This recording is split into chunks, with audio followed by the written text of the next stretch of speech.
Assalamualaikum warahmatullahi wabarakatuh. Perkenalkan, kami dari kelompok 2, saya Rizka Devi Puspawati. Saya Mimit Nursoliha. Saya Tri Asa Maretia. Kami di sini akan mempresentasikan tentang konsep dan perspektif keperilakuan, psikologi, sosiologi, dan perilaku manusia. Apa itu konsep dan ruang lingkup dari ilmu keperilakuan? Istilah ilmu keperilakuan merupakan istilah baru yang relatif dan konsepnya yang luas, sehingga memerlukan percobaan untuk menggambarkan ruang lingkup dan kontennya. Hal yang perlu dipertimbangkan sebagai bagian dari ilmu keperilakuan yaitu harus benar-benar berhubungan dengan perilaku manusia. Yang kedua, penelitian seharusnya menyempurnakan dalam cara saintifik.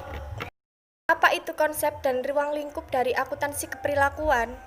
Di masa lalu, akuntan khawatir dengan mengukur pendapatan dan biaya, serta mempelajari kinerja masa lalu perusahaan dalam upaya untuk memprediksi masa depan.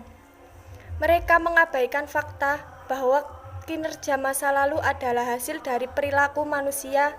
Masa lalu itu sendiri merupakan faktor yang akan mempengaruhi perilaku di masa depan. Perbedaan ilmu keperilakuan dan akuntan keperilakuan. Perbedaan yang pertama, area keahlian. Dalam akuntan keperilakuan, keutamaan akuntansi mengacu pada pengetahuan dasar dari ilmu sosial. Dalam ilmuwan keperilakuan, akuntansi tidak ada keutamaan ilmu sosial. Perbedaan yang kedua, kemampuan mendesain dan melaksanakan proyek dan keperilakuan. Dalam akuntan keperilakuan merupakan elemen utama dari pelatihan, sedangkan dari ilmu keperilakuan merupakan elemen kunci dari pelatihan. Perbedaan yang ketiga, pengetahuan dan pemahaman terhadap pekerjaan organisasi bisnis secara umum dan sistem akuntansi secara khusus.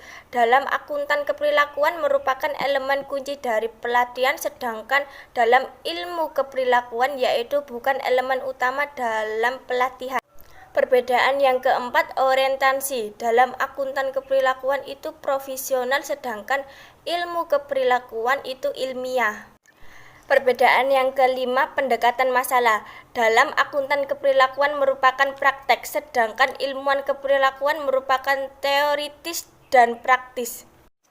Perbedaan yang keenam, fungsi dalam akuntan keperilakuan yaitu melayani klien serta menasihati manajemen, sedangkan dalam ilmu keperilakuan itu ilmu lanjutan dan pemecahan masalah. Perbedaan yang terakhir, kepentingan ilmu keperilakuan dalam akuntan keperilakuan yaitu terbatas terhadap akuntan terkait bidang, sedangkan dalam ilmu keperilakuan yaitu terbatas terhadap disiplin yang luas dalam ilmu keperilakuan.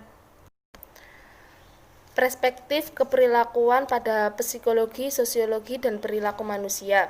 Yang pertama pada psikologi.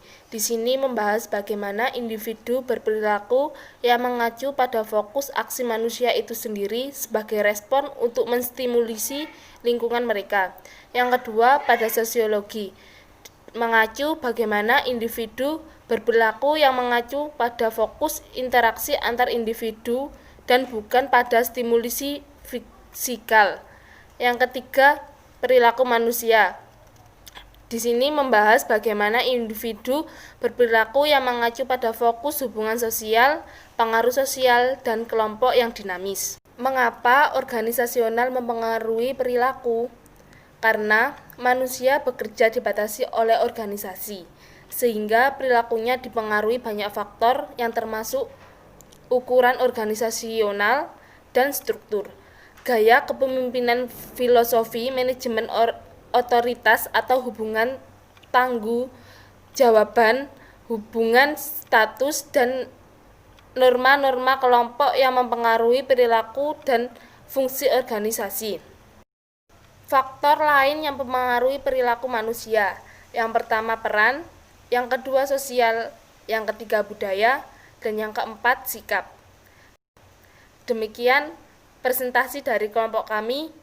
Saya akhiri. Wassalamualaikum warahmatullahi wabarakatuh.